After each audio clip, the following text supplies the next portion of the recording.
So once again, let's welcome Roshan. But before that, let's go back to this part, the science of building leaders. I'm just going to send out a really quick poll today, right now, to ask you, have you heard of the science of building leaders research conducted by Roshan and the Leaderonomics team?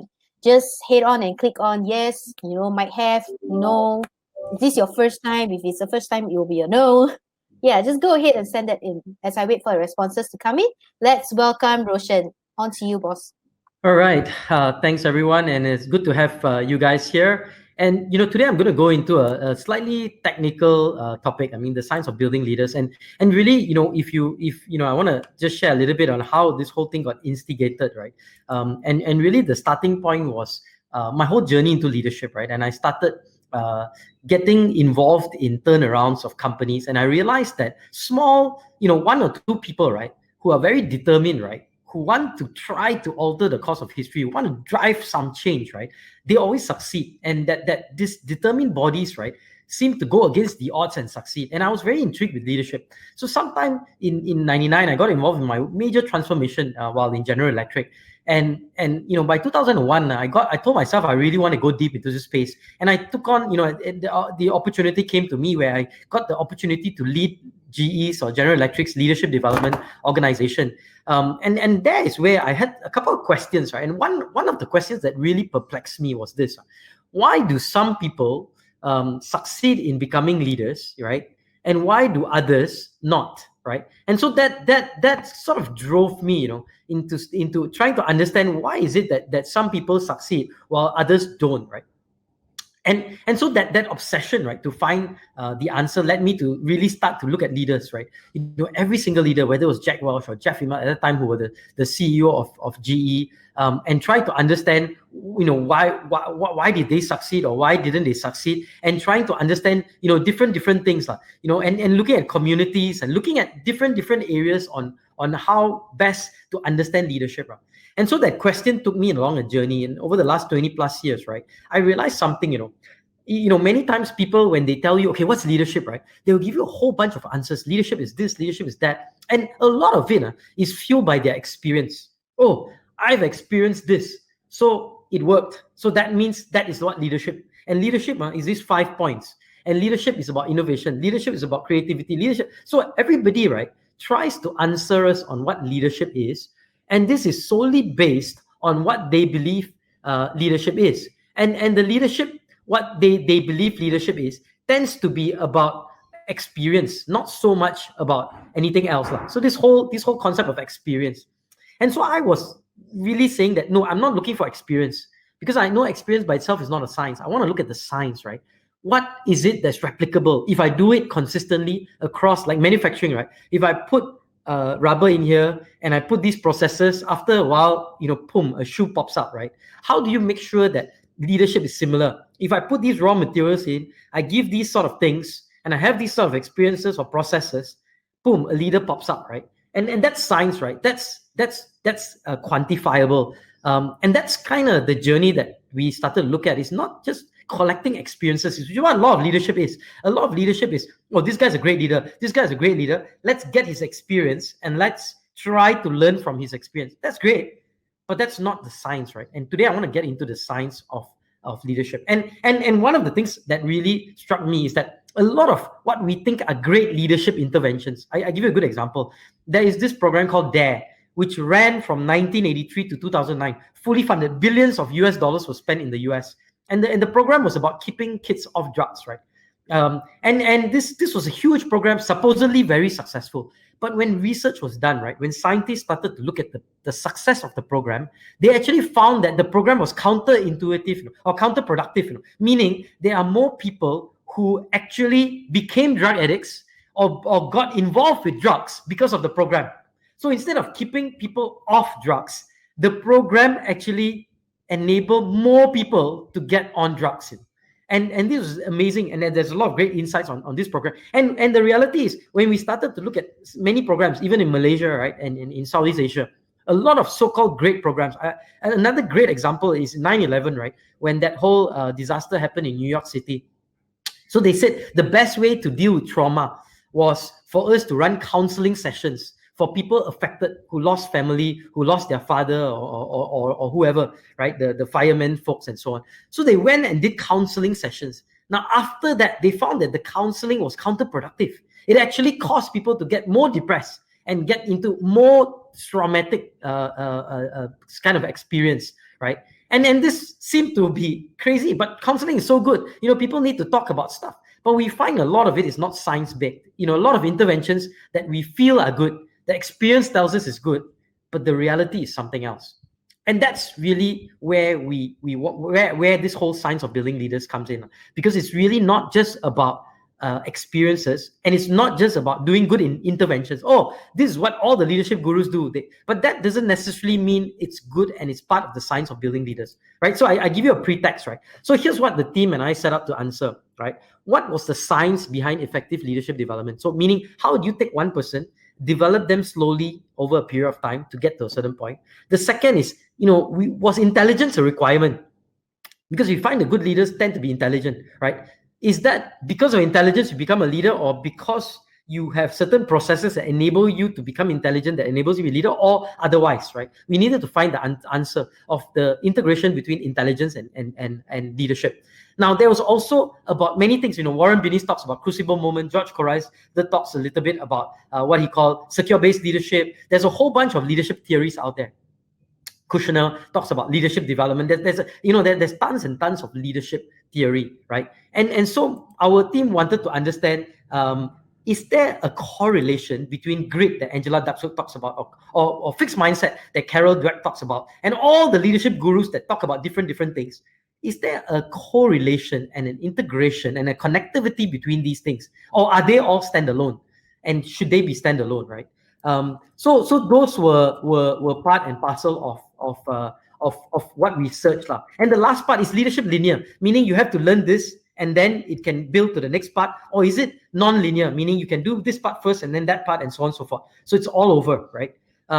So that's kind of where we started to go for this search of leadership development. I tell you this because I think it's important for us to understand the pretext of this study and what the implications are, that this is actually based on science, right? And not interventions that are nice, or no matter how successful that person may be.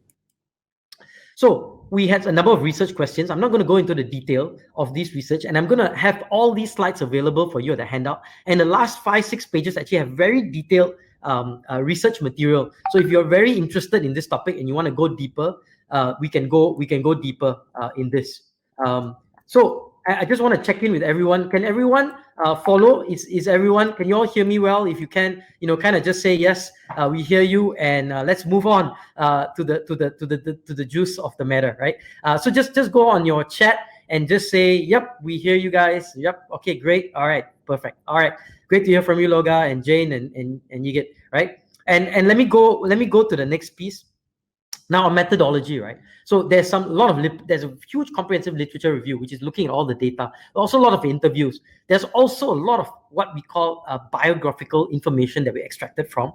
We also did a lot of surveys. One of the most important was Raising the Leaders of Tomorrow survey that we did across different groups, right? And there's also a bunch of interviews that we actually did a lot more cascading, which is for validation of a lot of the thesis that we came up with.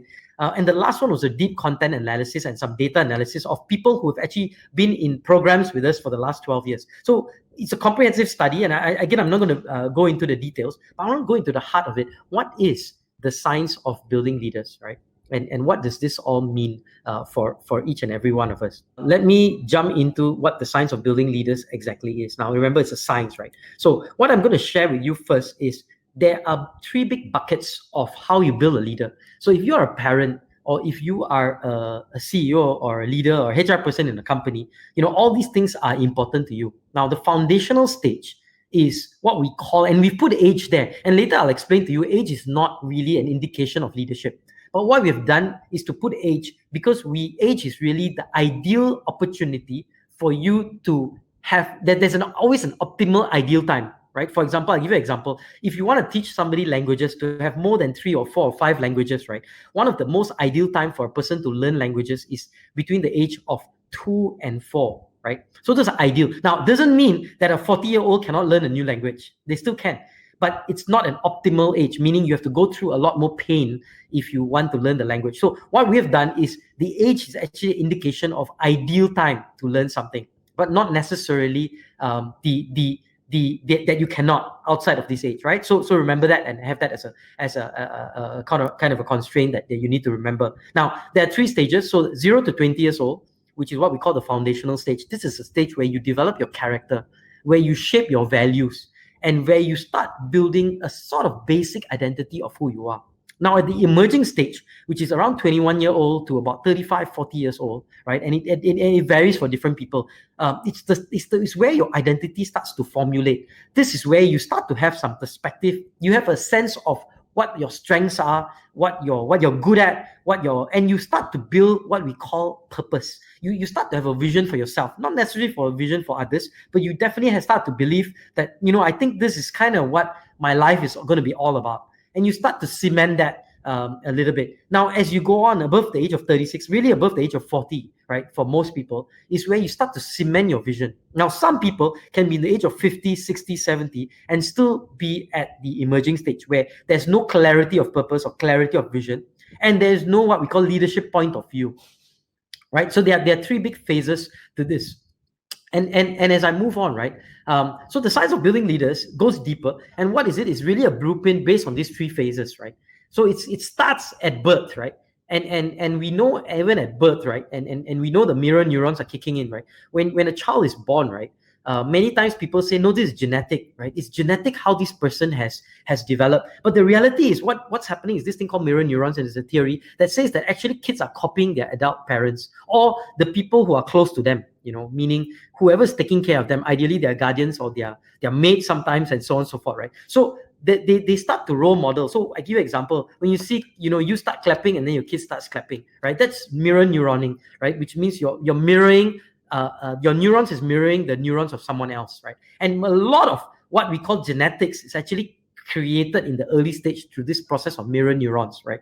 Now, so what is the science of building leaders, right? So and here's what the science of building leaders is. Now, it looks like a complicated chart, and what it is it's not really complicated. I'm going to walk you through a lot of detail of what this full chart is, and so you'll be able to appreciate and be able to understand in full clarity each element of this chart. If you look at the top left hand corner, you'll see foundation in red, then you'll see emerging in sort of purple, and you'll see executing in blue. Now, if you go down, right, on the left-hand side of the screen, you see a thing called character, influence, self-awareness, intelligence and capability development, and finally you see decision-making, and the last part is critical events. Now, these things are very, what we call different critical elements or events that are extremely important for you in your journey of leadership. So I give you an example, character, right?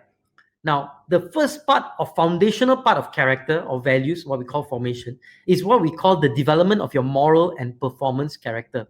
And also the development of what we call intellectual character, or we term it as worldview. Now, I'm going to walk through in detail each and every one of this. Now, what happens, and here's where I'm going to give you some examples, right? If, let's say, you develop a lot of your moral character, but you don't develop your performance character. So what happens is, as you go on, right, you have a morally very strong, so great integrity, you're a great sportsmanship is really good in you, and you fight, you love justice. But when it comes to the ability to execute, so we go down, right, and you go down to that whole part of capability development and the ability to drive and get things done, right? Because you have not developed your performance character, you're not able to be able to execute and get things done. Okay, so that's a point, and I'm going to go deep into each part of this, right? So everything is interlinked and everything is non-linear, but everything is very, very critical. So we've formulated in a number of buckets, right? So I go back, right? The character or the value formation phase, the influence phase. Now, the influence phase is where you start learning how to influence. And Andrea, maybe you can help me and draw these things up. So you see the influence phase over there. Now, when you see the influence phase, right, you will see the early secure basis. What happens is that for you to truly influence, right, you need to be able to bond with people. And when how do you bond with people? You can bond with people when other people, when you were young, were bonding with you. And this is what we call secure base. I'm going to spend a lot of time on secure base. I'm going to spend about 15 minutes or so really going deep into secure base in a sign. Now, if you have not had bonding when you were early in your life and had a secure basis early in your life, you will never be able to influence others. You will never be able to mentor others, and you will never be able to be a good teacher, which then will translate in your inability to lead. Because great leaders ultimately are great teachers, and they are great at transferring knowledge. Okay, so that's one phase of it. Now I go to the next phase, which is the self-awareness phase. Now, this is a phase where you start to develop a sense of who you are, and this is where your identity. Now, critical point now will be when you're sort of late teenager, when you're 18, 19, 20. When you're in university or college, where you start to figure out who am I, what am I, why is this happening to me? And there's this whole identity formation phase, right in the middle when you see, and if you don't actually form your identity, you're never able to have clarity on goals. Right? And so if you don't have clarity on goals, the next phase in terms of capability development won't happen, right? Because here's how it works. Here, if you decide, okay, my goal is here, right? Now, if your goal is here and somebody else's goal is here and somebody else's goal is here, each of us will have different ending goals. Now, we also may have different starting goals, right? One person may start here, another person may start there, and another person may start somewhere else, right? And so because we have different ending and starting goals, the things we need to learn is different. So leadership will be different for everybody, right?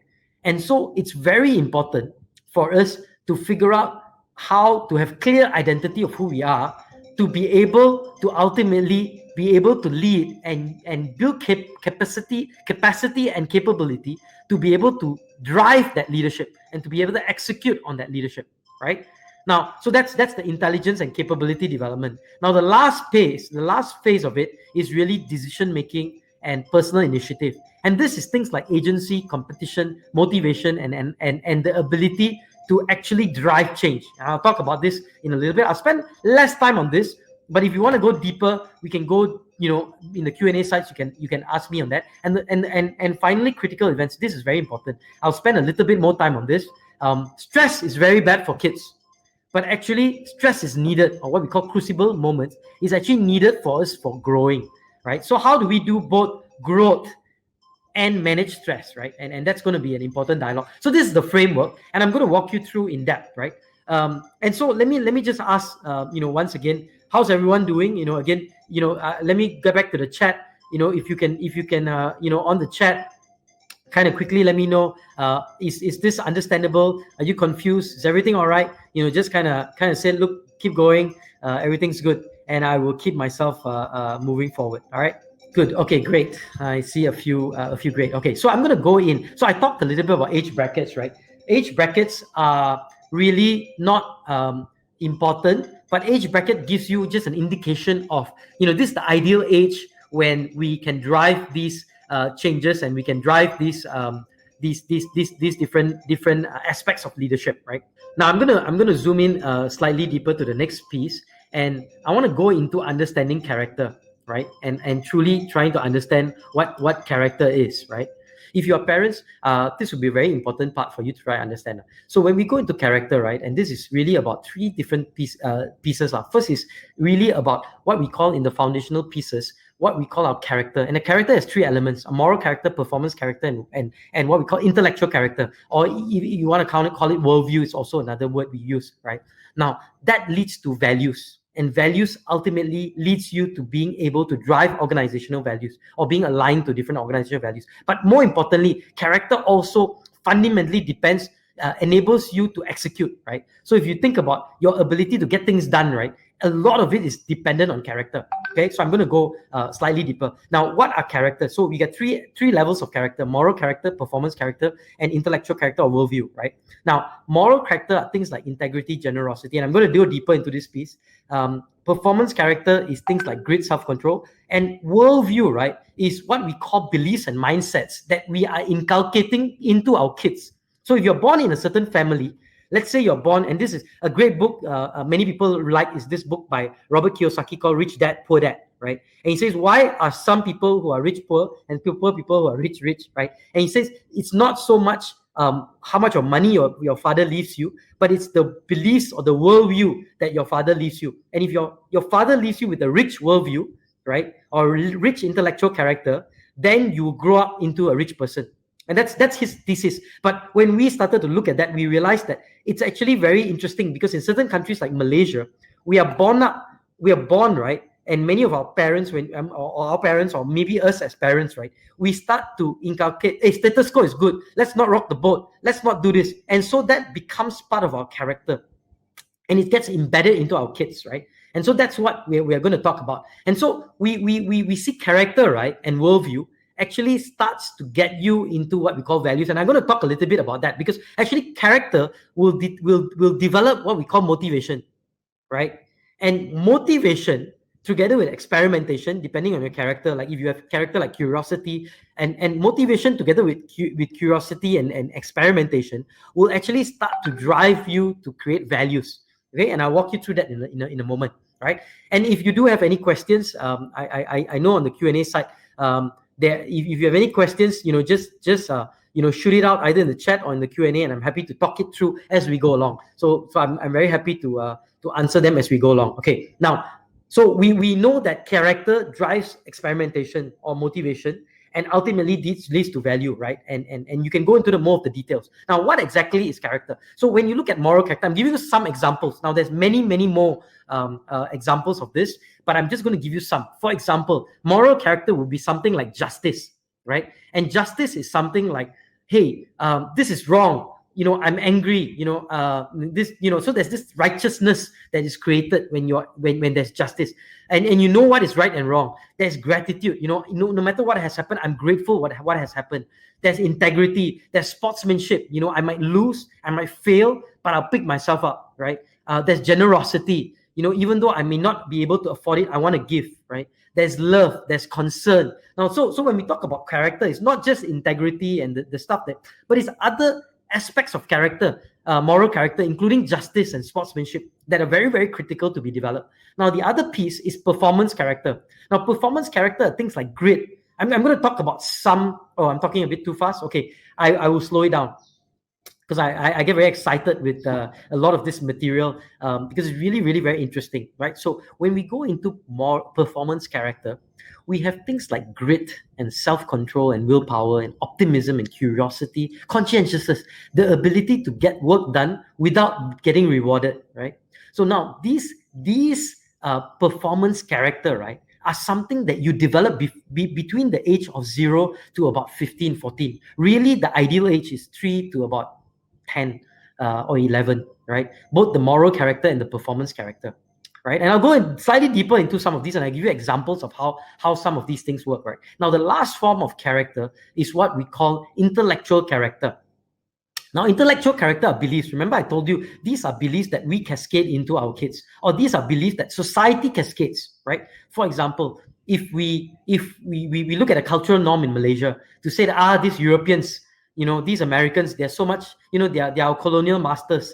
They are better than us. They are this, right? So these things are generic Malaysia-wide beliefs that get cascaded into our kids, right? Now, some of us may be, very competitive and say, there's a scarcity mindset. Let's hoard things. And because as parents, we hoard things. And so what happens is our children then start to believe that there's a scarcity out there versus an abundance mindset, right? And because we have that belief, right, later on, right, that will translate into motivation to fight for resources and to hoard resources, right? Or the growth versus fixed mindset, which is what Carol Dweck talks about, right? Now, these are all worldviews, or what we call intellectual character, that we embed in our kids from a very early age. I talked about the rich dad, poor dad mindset, right? That the Robert Kiyosaki talks about. If you inculcate in your kids that, monetarily we might be rich, but actually we are monetarily we might be poor, but actually we are rich, right? Because we have all these other things, right? And we have all these great things. Our kids tend to then become slightly different. So the parental mindset actually translates,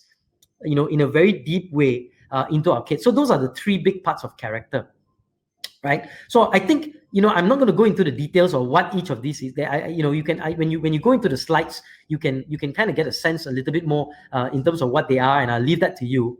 Now, as we started to look at this character, right, we started to say, what's the connection to leadership, right? And we see a lot of significant character connection of like integrity or generosity or sportsmanship to leadership. Now, what we found was very surprising. We found that the ideal age to develop them were very, very young, 3 years old, 2 years old. Now again, I told you, right, this is the ideal age to develop. It doesn't mean that it cannot be developed later in life. It's just that it's much, much tougher.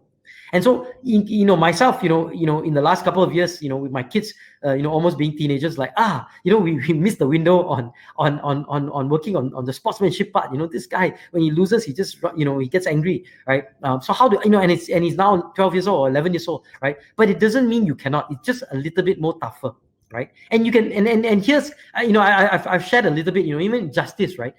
There's some behaviors that you can look for in your children, right? Are they displaying behaviors that enable you to be able to see whether they have this embedded in them, right? For example, when you see some injustice, right, you check in with the kids. What do you think of this, right? Are they speaking up in terms of what they perceive as injustice? Are they fighting and saying that's not fair, right? And these are little triggers that help you to see what level of maturity in terms of the character development have the kids in this type of moral character. Now the same goes for when you start to see actually how do we develop them in children. And I'm going to talk a little bit more in terms of actual examples of how you can instill like integrity in a child, or how do you have conversations with them, or how as teachers or parents what you need to do, and some questions you can talk about. Again, a lot of this is in the deck. I'll try and cover as much as I can, but I do want to get to secure base and trauma and stress, because I think those are very, very important elements also. So this is moral character. But if we go into, I'm going to go into performance character, the same thing, right? We see character like grit. What's grit? The being persistent to accomplish a goal. So you can see that with some kids. There's a persistency to accomplish goals, but you can also see that the otherwise, the lack of, right, or the lack of self-control, right, to withstand distractions, right? Especially today, right? Self-control is a huge issue with the younger generation, and it's translating in our workplace. Now, if you are a workplace leader, right, you start to notice that the ability to self-control, the ability to be able to cut off distractions, to be able to focus, right, becomes less and less evident. And so as business leaders, now we have to start looking at how do we build character. Character is not just something that had to be done because the parents didn't do it right. We need to start looking at it as something we need to embed into organizations, right? Optimism, right? Choosing to focus on the positive aspects rather than the negative ones. Curiosity, and again, we find that there's a direct correlation to leadership. And we saw Angela Duck's work, right? She wrote a whole book on grit and leadership, right? How there's a direct connection between the ability to tahan, also they say the ability to be persevering, and leadership, right? And he found that most leaders, right, who persevere succeed. But doesn't mean if you have grit that you'll be a great leader. And that's what the science of building leaders is saying, that that's many other elements to leadership, right? So a lot of these leadership gurus will tell you that if you have grit, you'll succeed as a leader. That's not true. Grit is one element of many other elements that is needed, right? And when we look at performance character, we've identified about 7 that are critical. Grit and self-control were one. So were optimism and curiosity. So was zest. I mean, there's a couple others that we've identified as the critical 7. Right? Because there's many, right? There's many performance character, but there are 7 that we think are absolutely necessary to succeed in terms of performance character. And so, if you think about what are some examples, right? And we do this as parents a lot. No? We praise our child for how great they were. Oh, that was great, fantastic, right?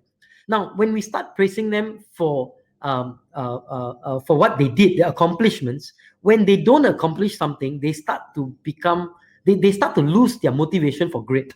Right? They start to lose their motivation to develop grit. So what we need to do is stop praising them for achievements, but we need to start praising them for effort, even if they fail. Okay, no, you failed, but I'm going to praise you for your effort. You succeeded, but you could have failed. But I'm very proud of the effort, the achievement. Okay, that was great, but that's fine, right? So we need to allow failure, because that's one big part that we found in the studies with character performance, especially performance character, is that failure is baked in. Self-control is all about failure and succeeding, failure and succeed. It's a fail, succeed model, right? And curiosity, right, is parents have to play a huge role. Even as adults, as leaders, right, we need to play a big role in enabling curiosity. I give you I give an example with this MCO, right? When we said, okay, we have to do webinars, like say Leaderonomics, right? How many people like, okay, let's just jump on it, and what happened is the leaders, right, myself included, I had to say, okay, I'm going to learn the tech, I'm going to understand how it's done, I'm going to understand this whole all the different tools that are available, and then I will, and when people see my excitement, other people start to say, hey, if the boss is doing it, we should be doing it too. And you start to build in and a character of curiosity. So these are something that as leaders, as parents, we need to actually embody and role model. And I'm going to talk a little bit about that, right?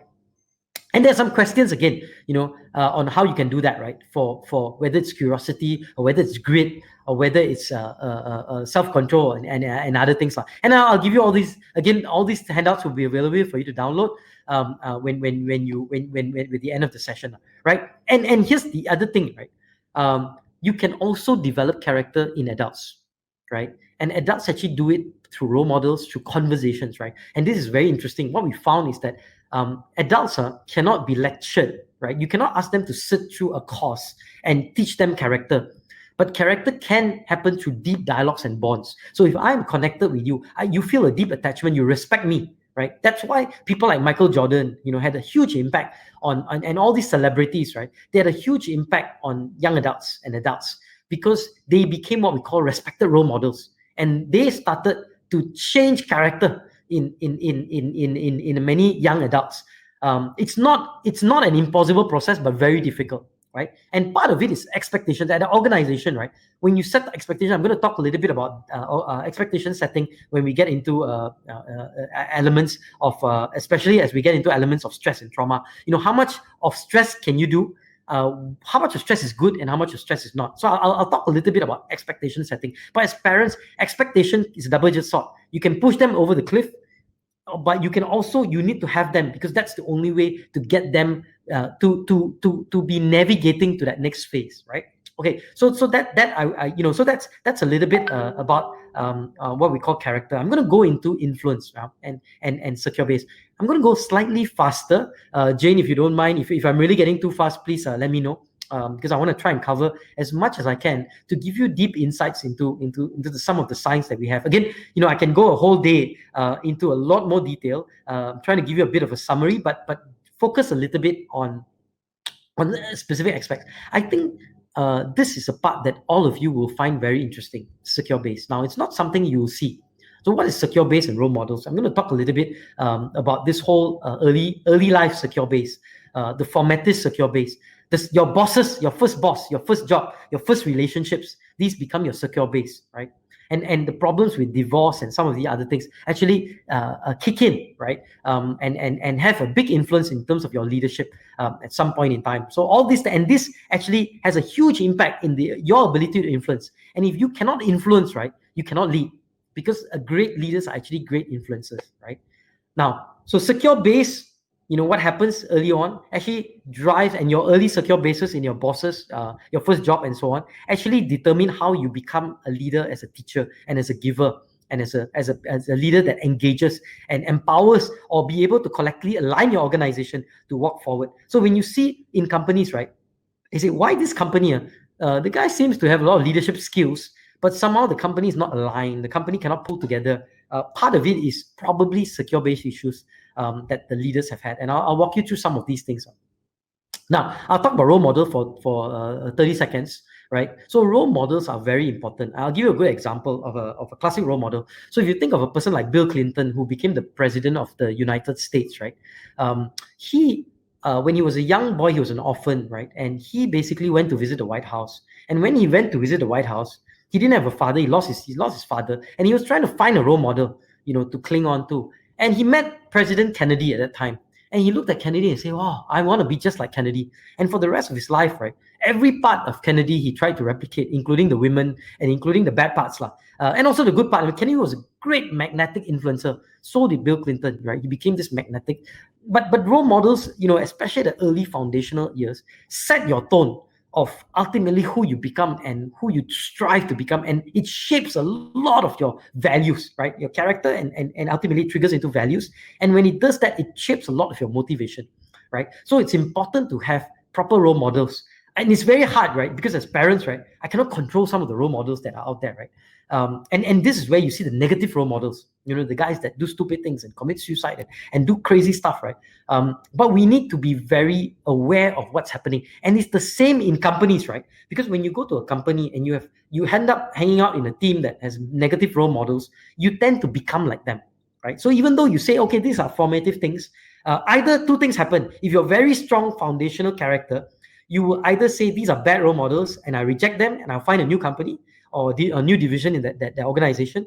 Or, if you're not strong on your character side, this is where these things start to influence you and then you become like that, right? So this is where character, strong foundational character, is very, very critical to your future development as a person. So I want to go into secure base. So what's a secure base, right? Secure base is a person, a place, a goal, an object. Now, if you think about your child, I don't know how many of you have children.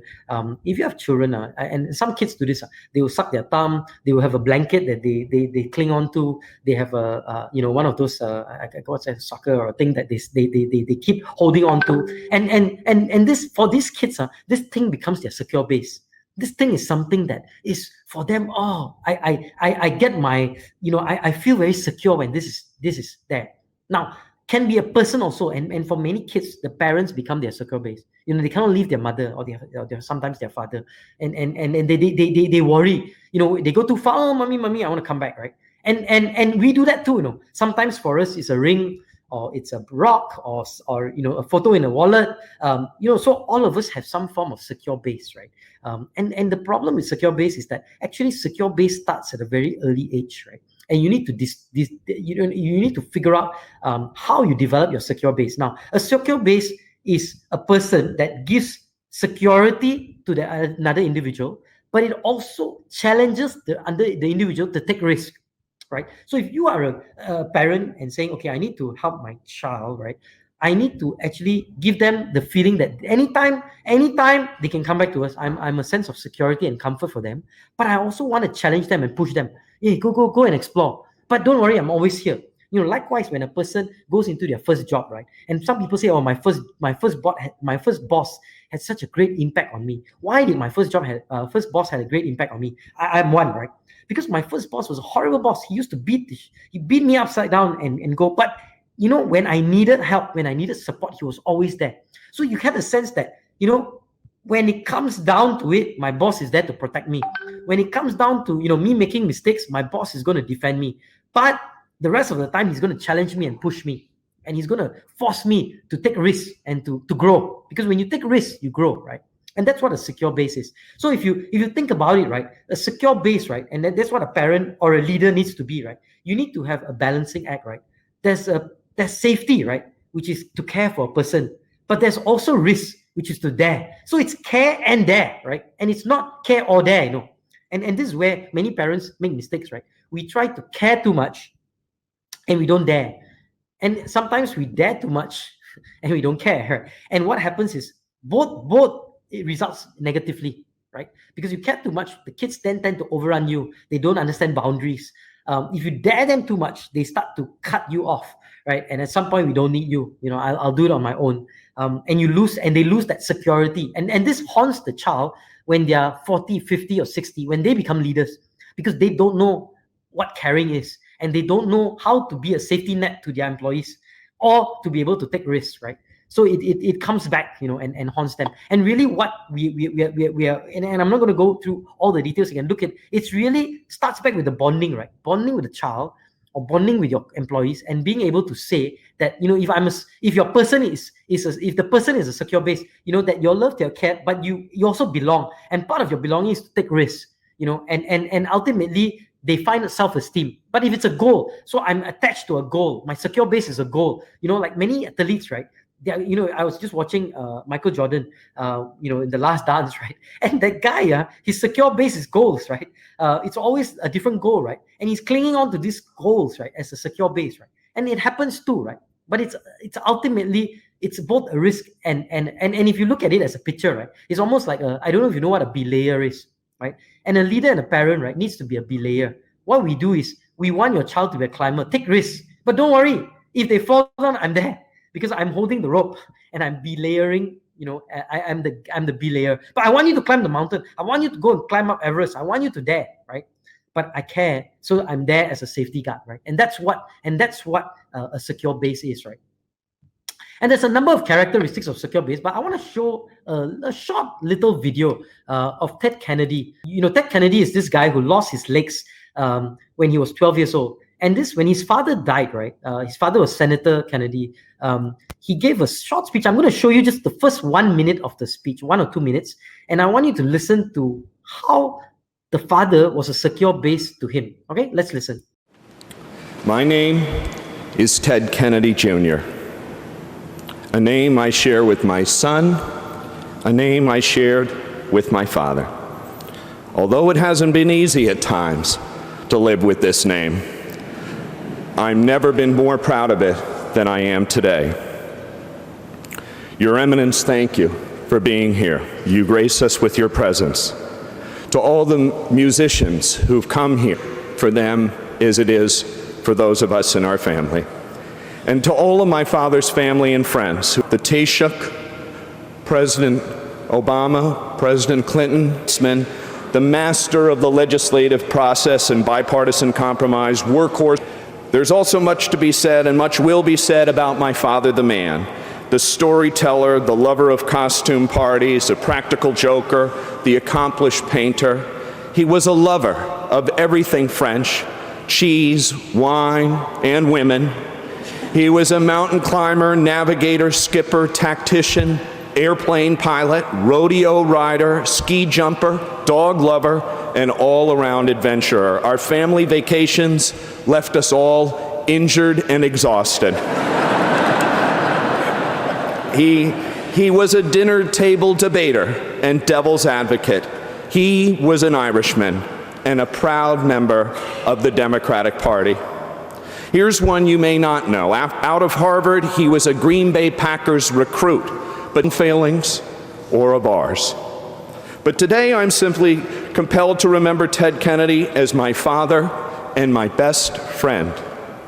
When I was 12 years old, I was diagnosed with bone cancer, and a few months after I lost my leg, there was a heavy snowfall over my childhood home outside of Washington, D.C., and my father went to the garage to get the old flexible flyer and asked me if I wanted to go sledding down the steep driveway. And I was trying to get used to my new artificial leg, and the hill was covered with ice and snow, and it wasn't easy for me to walk. And the hill was very slick. And as I struggled to walk, I slipped and I fell on the ice, and I started to cry. And I said, I can't do this. I said, I'll never be able to climb up that hill. And he lifted me up in his strong, gentle arms and said something I will never forget. He said, I know you can do it. There is nothing that you can't do. We're going to climb that hill together, even if it takes us all day. Sure enough, he held me around my waist, and we slowly made it to the top. And, at age 12, losing your leg pretty much seems like the end of the world. But as I climbed onto his back and we flew down the hill that day, I knew he was right. I knew I was going to be okay. So, one of the things, if you listen to that video and you hear that, Ted Kennedy's son kind of talked a little bit about his father, right? Here's a picture of him and his father, right? He just lost a leg. But you see how to be a secure base, right? He didn't carry the son up the hill. He said, son, you're going to climb it yourself, right? And that's the daring part. But I'm going to come with you, right? And that's the caring part, right? And as he comes down I think this is probably about 40 or 50 years ago, right? When he still remembers that incident, that care, that secure base, right? And how that can help you ultimately be able to set you up for life, to some extent. Right? And then we see that many cases, there's a couple of words here, but this is Anne Mulherney. She said, I learned some of the most valuable lessons at leadership in the family dinner table when my father presided over nightly debates with me. And she became the CEO of Xerox, right? And another great example, I don't know if you know the story, in 1992 Barcelona Olympics, right? There's a guy called Derek Richmond who was the favorite to win the gold medal, and halfway his hamstring snapped, right? And his father came running there and said, you got to finish this race, right? And together, right, the father helped him and they finished the race, and he ended up last. But he finished the race, and the last about 30 meters, the father actually let him go, and he kind of limped across the line himself, because the father said, look, you have to finish the race yourself. I'm there. And we see many such incidences, and you see that in the companies, in companies. And one of the things I think we all have to ask ourselves, right, is, are we being a secure base? But also, what are our secure bases? So, because if we don't have strong secure base, we're not going to exhibit that same secure base leadership to other people, right? And that's very critical. So, and secure base doesn't mean people alone, It doesn't mean it's a boss or a coach, It can also be places, It can also be events. So it can be experiences, it can be goals, right? But enabling every youth, right, every kid, right, needs to be clear that they have very strong secure bases.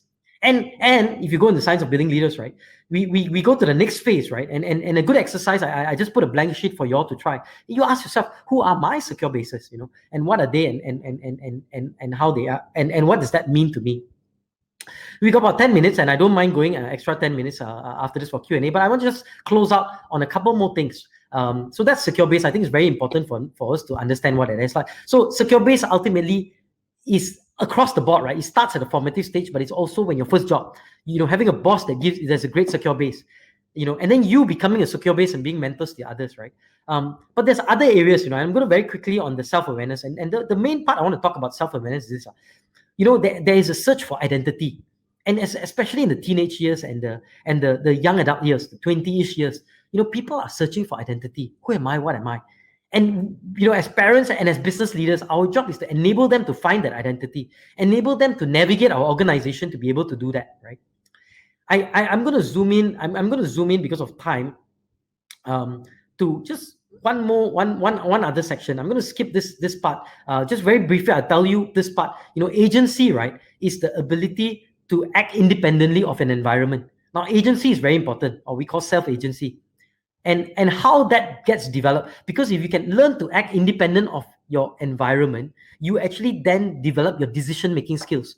So your character determines your agency, and agency then drives what we call competition motivation, right? Remember, I told you that link before, but this ultimately will enable you to make right decisions at some point in time, right? So that ability to act on your own, independent, right, of that environment, to be able to be let go. And it goes back again to secure base. As parents, we need to let them go, right, at certain points, but we also need to be there to catch them and keep letting them go. You need to let go, catch them. And same with companies, right? Leaders need to let them go and try, and then when they fail, pick them up again and push them again, and pick them up and push them up. And this constant process, if you do that, enables them to grow. It's like manufacturing, right? If you have these processes embedded as an institution in your companies, or as a family ritual in your family unit, right, at some point in time, leadership starts to be developed, and that's kind of the point we're trying to bake here. Whether it's agency, right? So good decisions. Remember, I told you, right? Moral character, performance character, and worldview actually drives decision making. I give you an example. If your name is Adolf Hitler, and you were born, and you develop your performance character, but not your moral character, and your moral character was actually revenge, was a key part of your moral character. Now you're motivated to get revenge, right? So that drives your motivation.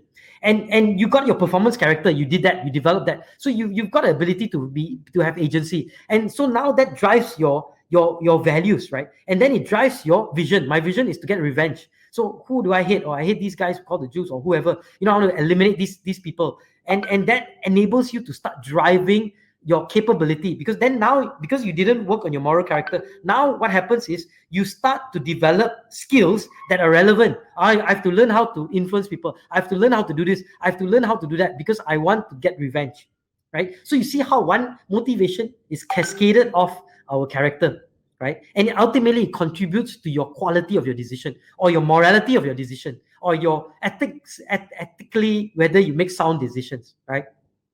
Now, the last one I want to talk a little bit about is trauma and crisis, right? And this part I just want to present some time, because we have two big schools of thought. There's a lot of work done.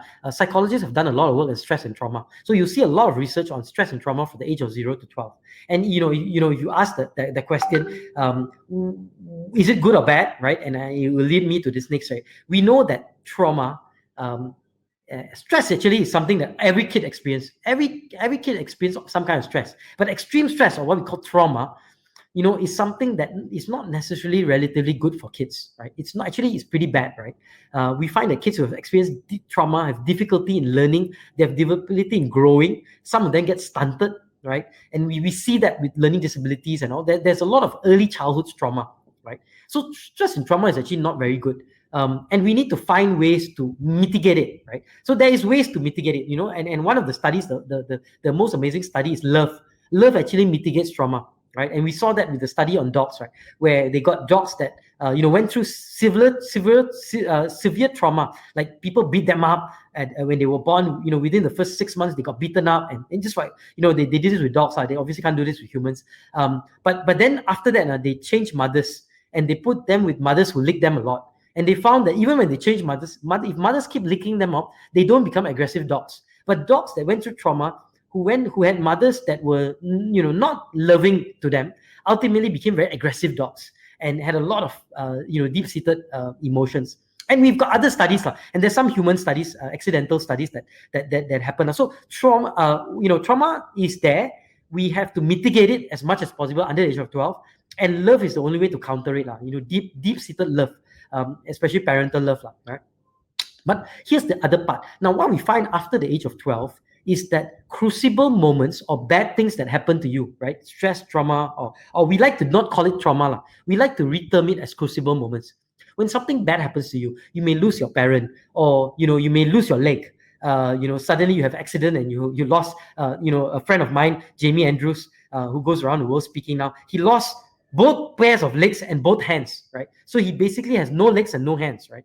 And those are what we call crucible moments.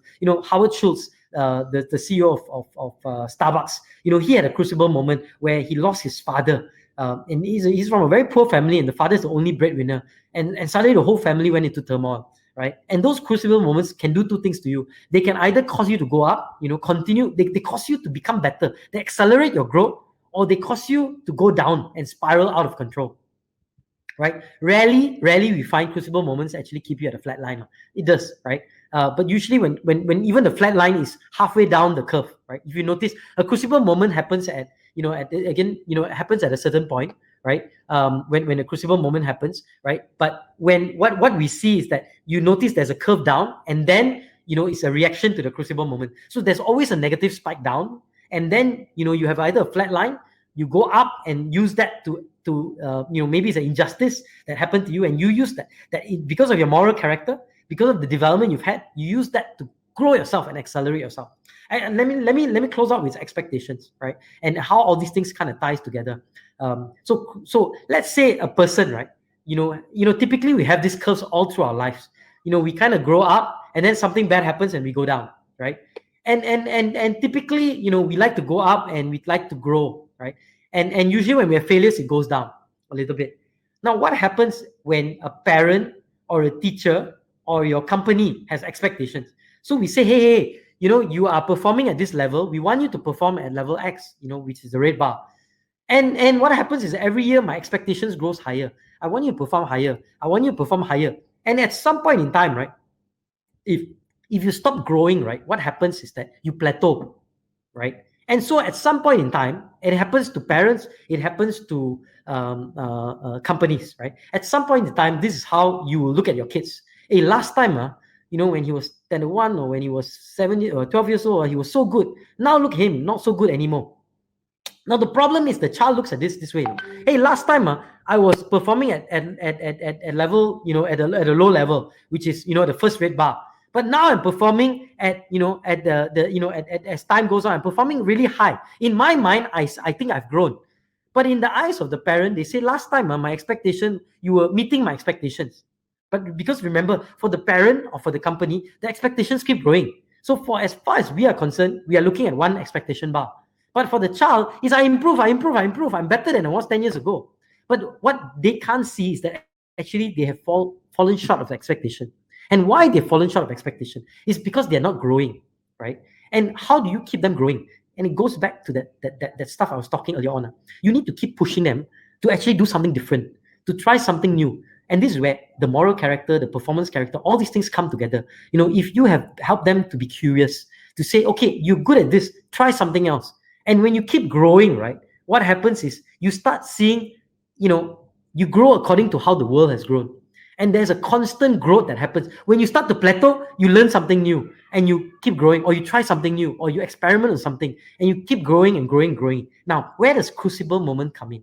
Crucible moments come in when you start to see bad things happen. So you see the little triangles, right? The red triangles are what we call crisis or crucible moments. When these happen, right, these start to accelerate your growth. But depending on how well you have developed their character, they respond to crucible moments positively or negatively. So what happens is, to some people, they seem to be growing nicely, and then a crucible moment happens and they go negatively. They go backwards, right? And for some people, they actually go forward, right?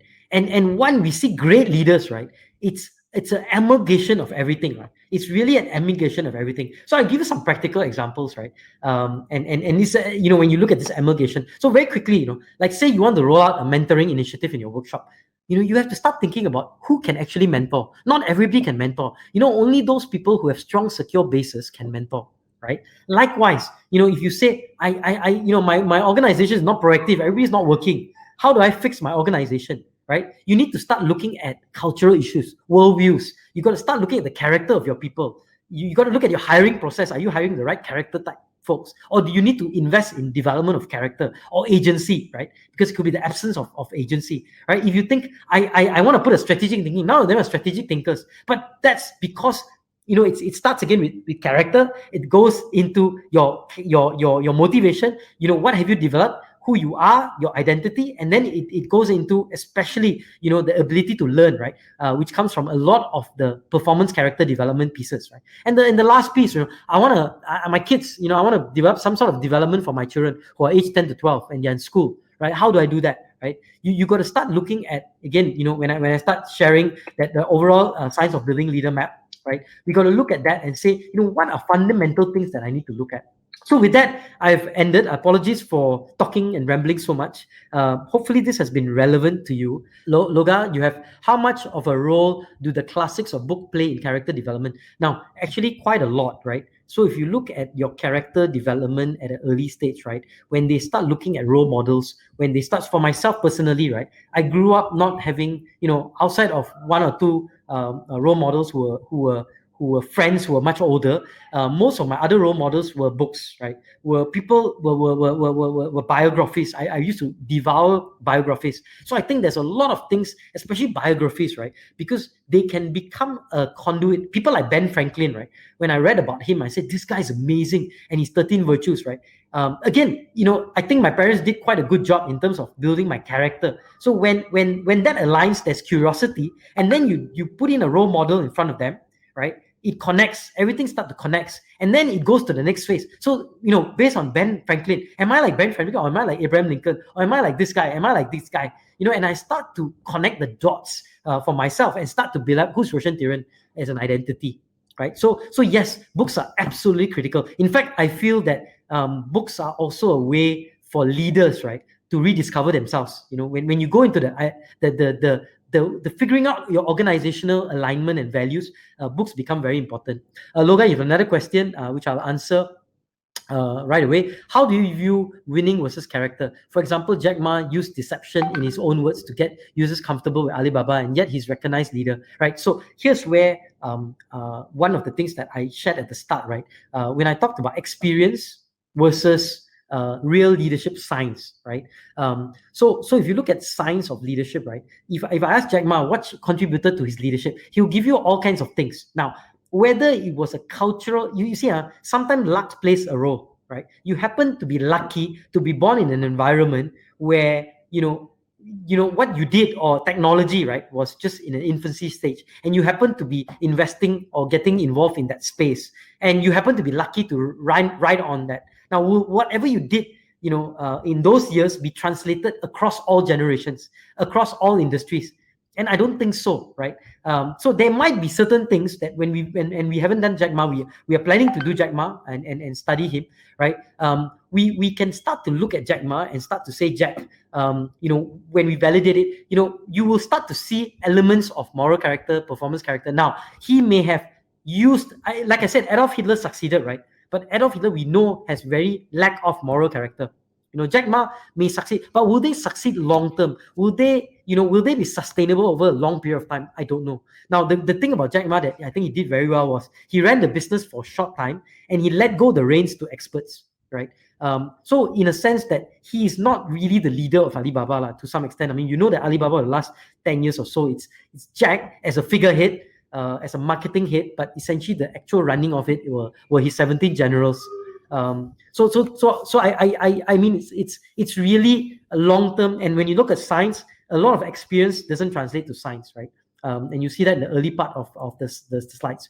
I'm going to allow the handouts to be downloaded. So you should go, when you go to the handouts section, you'll be able to see the handouts are available for you to download. Jane has one more question, and I'm going to try and answer that. Roshan, is there a cultural dimension to building or developing leadership in the context of Malaysia? Yes, there is. If you think about the negative cultural piece, right? So you think about the way we teach education, right? And most kebangsaan schools, at least for me, when I grew up, was that, shut up, the teacher knows most, teacher knows best. You just listen, and if you make noise, you get beaten up for opening your mouth. And so what happened is that when we have no self-confidence, so when I got a scholarship to go to the US, and when I started, I couldn't participate in classes because I had no self-confidence to talk publicly in class, because I was so used to shut up and listen to the teacher. But then the teacher is saying, no, I don't want you to shut up, I want you to speak, and I'm going to give you a B or a B minus if you don't speak in class, even though my exam results are very good, right? And that is one element, right? So I had to unlearn, right? I had to change my what I call my worldview, that actually, I'm supposed to challenge the teacher, I'm supposed to fight, I'm supposed to be aggressive, I'm supposed to challenge the status quo. In Malaysia, we are very status quo, right? It's always the politicians say so, we have to respect them.